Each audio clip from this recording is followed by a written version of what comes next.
Nobody comes close to doing. The press treats actors differently. I mean, the paparazzi annoy them, but reporters don't question them much. They want the exclusivity. The interviews are generally patty cake sessions.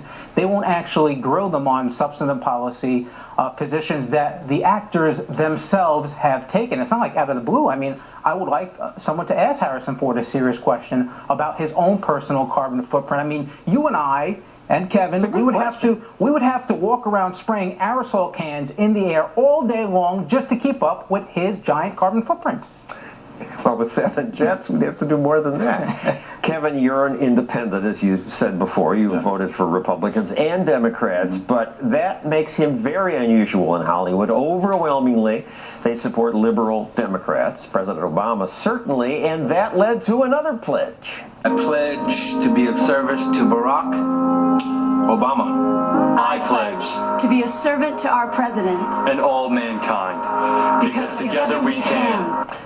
That was part of the Yes We Can campaign, and I obviously have a problem with it since my book's titled, No, They Can't. It points out that yes, we can, if we means individuals, but to President Obama and Hollywood, we seems to mean government, and that's a dangerous idea. And Kevin, you're just not allowed to say things like that in Hollywood. You're not allowed to disagree with Hollywood, is what it really comes down to. It is mind-boggling to me, the things that come out of people's mouths and the way they promote and they push and they push and they push. And everything that they push for really doesn't have effect on them as per se. Because I've golfed with some of the big names, and I've told them, I said, you can afford to be a socialist. You're worth $100 million. And to sit there and push. You said that to George Clooney. I said that to a few people out there. So George Clooney says, yeah, raise taxes on the rich people. It's weird. They'll drive the Prius to the Emmys or something like that, but they've got the private airplane. They've got the, and I don't begrudge people that. You know, I wish I had a private airplane. Lots of celebrities advocate raising taxes on the rich to help the poor. Yet over the years, I've noticed that well-connected celebrities are quick to use obscure tax dodges, and here are 2 examples. Bon Jovi, who owns acres of land in New Jersey but pays only $100 in state property tax.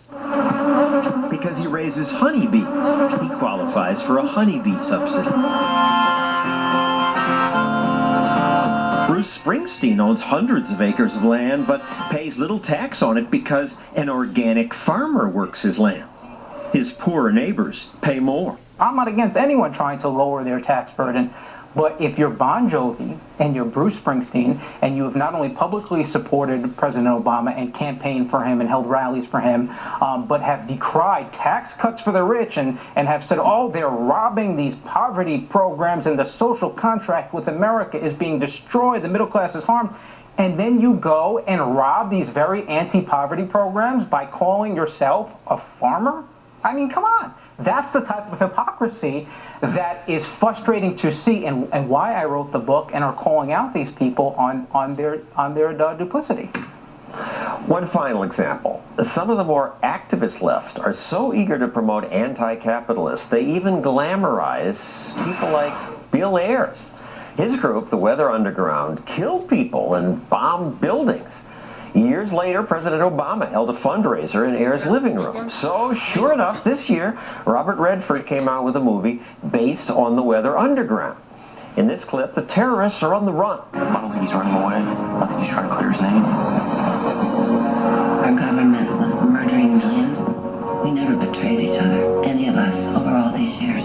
Got him. You have a full green light. What are you willing to take a risk for? I saw an interview with him about this movie, Redford, about this movie, and he is behind 100%. He promoted it. He said it was good, it was a good thing, and that's just sad to me. And what kind of a statement is that saying, to sit there and promote somebody that was blowing up buildings and, you know, potentially hurting millions or hundreds of people? And I don't know, it's screwed up. It's so screwed up. It's sad to see what's going on. It's strange to me. So I give him credit. He invited me to Sundance to talk about my books, and he seems to have a somewhat. Well, he didn't talk to me when I was there, but he was there. But he allowed a sliver of the open debate. A sliver. Sundance. They give you a sliver, but they don't give you the full boat. That's for sure. It did make me wish that somebody would confront Robert Redford about this. Mr. Redford, isn't it deplorable that you're glamorizing the Weather Underground, a bunch of domestic terrorists? Are you going to make a movie about the Boston bombers next?